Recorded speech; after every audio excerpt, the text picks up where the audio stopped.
Racism has been normalised in the UK, but it's not always been this way and it's not inevitable.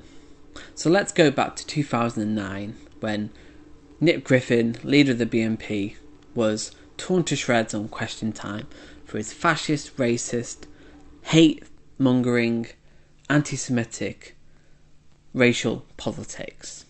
It was a real turning point in the far-right discourse in how they present their ideas. They realised that they can't be so explicit and overt in their racial hate-mongering, so they knew that they had to change their strategy. Nick Griffin himself spoke about the need to moderate his language, and that's what's happened over the last 15 years. Racism has been normalised through the use of dog whistle politics. And the master of dog whistle politics is Nigel Farage. Everything he says has some coded, underlining meaning that is signalling a specific image and idea to his audience. Again, he knows that he can't be explicit in his racism, so he has to sugarcoat it and code it in specific language. So let's talk about a few of the racist dog whistles that Farage likes to evoke. The first one and the most prominent is immigration. When I say immigration to you, what image is evoked in your head? For some people, it's a young brown man coming over on a small boat, leeching off the system, exploiting the NHS, committing crime, and not integrating into British values. Again, immigration itself doesn't mention race, but this coded language is evoking a very specific image in the audience's mind. And with dog whistles, there's that plausible deniability. No, we're concerned about immigration. It's a reasonable concern, but underlying that, under the hood of the car, as it were, is the true meaning of racial division, us against them, and the British public don't like this. So that is how racism has been normalised, through this coded language.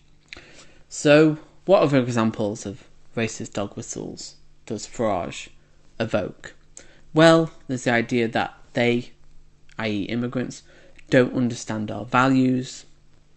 This was made clear in the example of Rishi Sunak leaving the D-Day commemorations early. Farage said that he doesn't understand our social values, he's too privileged, and this clearly is a racist dog whistle because he is of Indian origin, and obviously Farage can't explicitly say that, so again he evokes racist dog whistles. He doesn't understand our values. But as we'll come on towards the end of the video, I don't think Farage really represents British values, but we'll get to that. So what other anti-Semitic and racist dog whistles does Farage evoke? Well, he likes to talk about Christian values. What does that mean? Well, does he go to church on a Sunday? Very unlikely. So what does he mean by that? Well, it's about race. He means whiteness, English ethnicity, and any deviation from that is not acceptable. We're British, we're white, we're a Christian nation with Christian values. But the reality is very different, because in the last census in 2021, 53% of the population are non-religious. We are not a religious country. We're secular. We may have a religious history, but we are not a religious nation. So, what other dog whistles does Farage evoke? Well, he seems to like his anti-Semitic dog whistles.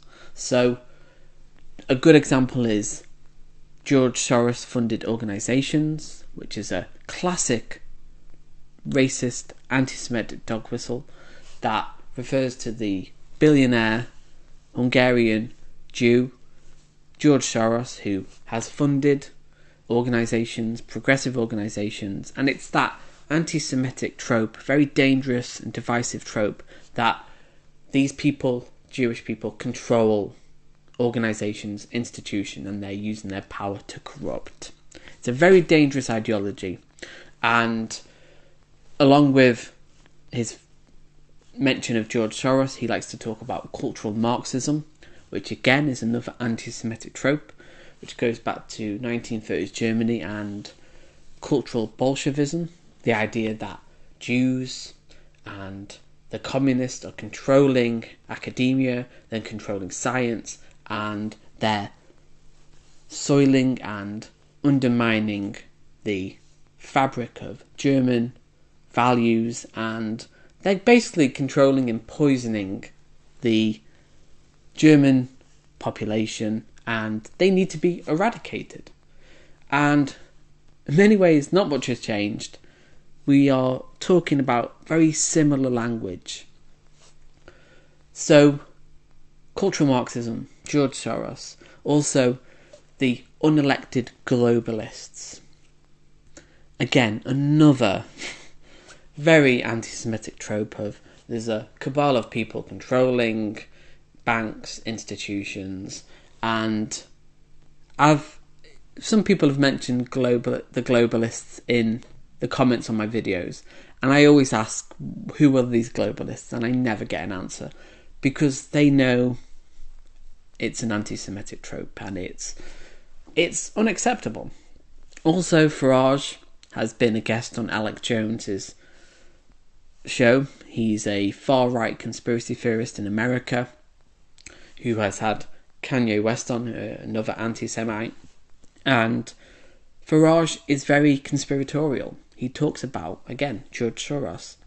He does like anti-Semitic tropes, and this is another way he uses dog whistles to evoke racial animosity in our communities. What other dog whistles does he use? Well, another one, which is less racial but does have a racial component, is he wants a small government. Well, what does that mean? It sounds innocuous. Sounds, that could be a good thing.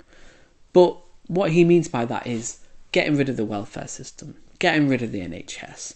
It's getting rid of these people who are leeching on the system. He doesn't want his tax money to go into these people, the public sector.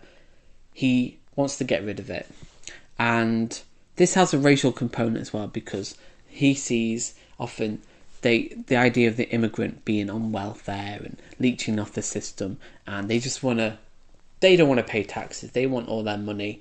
And it kind of leads me to, what does Nigel Farage essentially believe? And I think in many ways he doesn't really have any beliefs. It's just a reactionary view of the world. He just wants power. He's quite narcissistic. He doesn't propose a positive view of the UK. It's just about othering and telling people that there's an enemy who's undermining our values and we must get rid of that enemy. And that is just a great way to control people and use fear-mongering and division to control the population. Hitler spoke about this in his book Mein Kampf, that the German population are very stupid and very easy to control. You just need to repeat these tropes about another coming in to leech off the system. They're both simultaneously powerful but also weak, and they leech off the system. And we are seeing that today, exactly the same language. And the terrifying thing is, because it has been normalised and the dog whistles are so useful and powerful and they work so well, is that how do you fight it? And the only way really is to just talk about it and talk about the fact that these are racial dog whistles. Immigration isn't an innocent thing anymore. It may have been in the past, you could talk about it, not anymore. people don't usually evoke it in an innocent way. The same with Christian values, the same with anti-Semitic tropes of George Soros and cultural Marxism. Farage doesn't believe anything, he just wants power. He wants to sow division in our communities. His political hero is Enoch Powell. That says all you need to know about the man. He doesn't care about Britain, and the sooner we get rid of him and people like him, the better.